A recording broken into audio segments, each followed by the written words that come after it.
mga burikat for today's video. Another day, another life, another new life. So, umpisa naman kita sa adlaw tangatanan.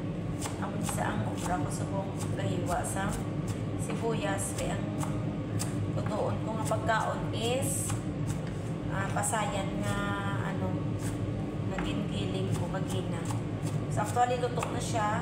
Ito ang sibuyas sa to is para to sa kanin mamaya. I-cut ko lang siya para i-prepare para mamaya mag-isa na ako. So, ito yung niluto ko pala. Hindi ko napakita sa inyo. Pasayan yung niluto ko. Giniling ko muna yan. Tapos ginisa nilagyan ng mga spices. And then, ayan na, luto na.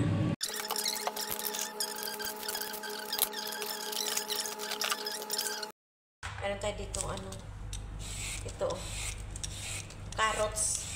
Gawin natin salad. And then, meron din tayong cucumber. Tingnan nyo yung cucumber nila. Ang liit. Basan mo natin para malinis bago hiwain. Isang hugas lang. Di naman ito marami. Hugasan ko na nito ng isang araw.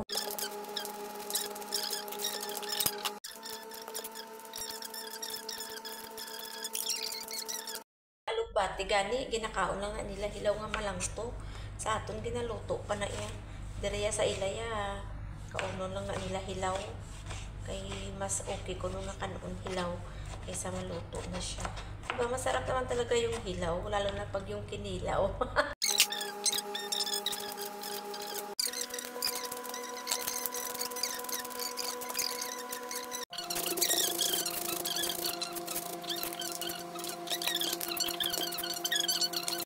Mix ko lang siya yung cellphone natin. So, ayan na guys. Oh, ayan na mga burikat.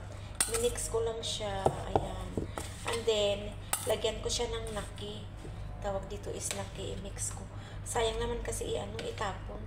So, i-mix natin siya dito. Ayan.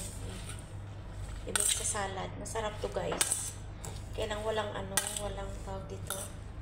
Walang mas masarap pa talaga to is pag mayroong beetroot. Alam niyo yung beetroot. Masarap siya. Ilagay dyan. Guys, ililipat natin siya sa isang lagayan. Dyan, lipat ko siya para maganda tingnan. Minix ko lang kasi yan eh. Ayan na. Ganyan lang yung kanilang salad. Then, lagyan natin to sa taas ng konting naki. Kasi sayang din naman itapon, di ba? Isama natin dyan. Then, dagdagan natin yung dito yung carrots, dagdagan. So, ayan na, dagdagan ko siya ng carrots sa taas. Nilagyan ko ng spring onion ulit para maganda tingnan. So, ayan ang spring onion. Pinat ko na. Ayan. So, ayan lang guys, yung kanilang salad. Diba, maganda siya. Ayan, puro gulay lang yan. Then, spring onion. Then, ito yung sauce niya. Tapos na, ganun lang kabilis. Ganyan lang yung pagkain ng amo ko dito. Mabilisang gawain. Mga burikat manyaga, kita tapos naman ko prepare sa pagkaon sa amo ko, luto na.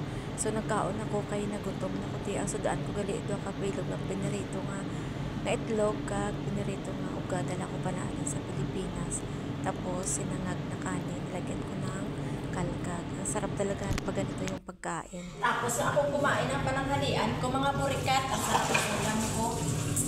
Pritong tabagak, mahalin sa Pilipinas, kahito ka dito hotdog, and then, na kalukalo ako sa kantin na may kalkagan. Sarap talaga, ang puno talaga ng tiyan kong sumusok na.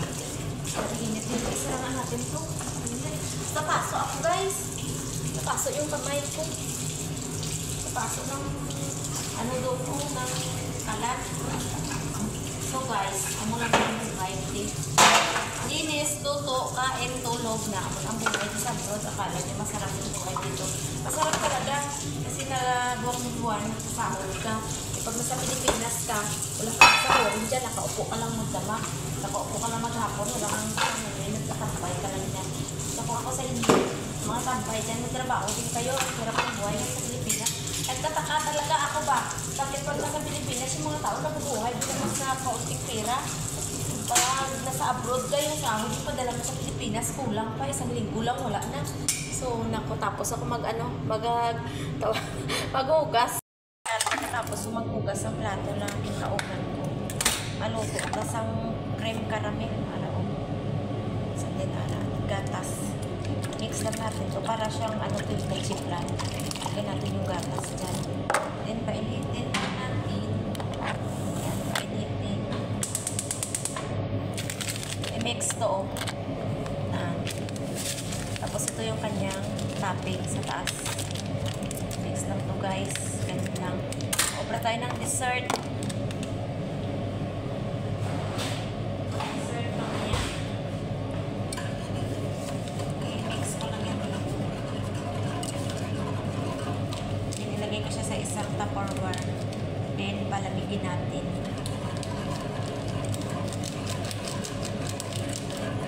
Caramel to, guys. Ang ingay na yung saucepan ko ba?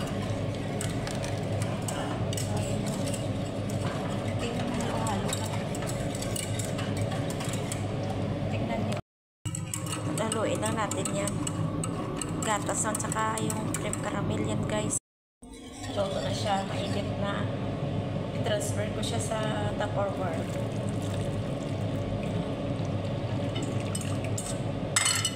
Nilagay ko. Alam niyo ba kung saan ko nilagay ito? Kasi malapot siya. Nilagay ko sa kanin. Ayan o. Nilagay ko sa kanin. Pinatong ko para lumambot. Ano kasi matigas. At ilagay natin siya sa taas. Pero bababa ito mamaya, guys. Kasi ito yung pang niya, sweet. Bababa ito mamaya. Ilagay natin siya sa ref. Kasi mamaya pwede na ito makain. Ganyan siya, guys. So, para siyang leche plan. Ganyan lang. Kung gusto nyo gumawa ng cream caramel, ganyanin nyo lang. Lagay natin sa ref. Dito ko ilagay para umano siya lumambot. Ay, tumigas. Lumambot. Ayan na. Tingnan nyo yung ref namin. Punong-puno. Prepare na ko mga marites. Kaya magkaon na akong mga ama. So, amo na yung ilang mga pagkain. Tingnan nyo. Mga spices. Makaanghang yan. Then, meron tayong salad. Ito na yung salad ko na ginawa kanina. Lagyan ko siya ng taugi sa taas. Ito yung sauce. So, ihatid ko yan una doon. And then, yung gulay. Ito yung gulay. Gulay na kinakain nila. Merong alusim. Ano tawag dito? Ang tawag nito? Hindi ko alam. Basta. And then, merong ito. Basta yan mga dahon-dahon. Yung pagkain nila.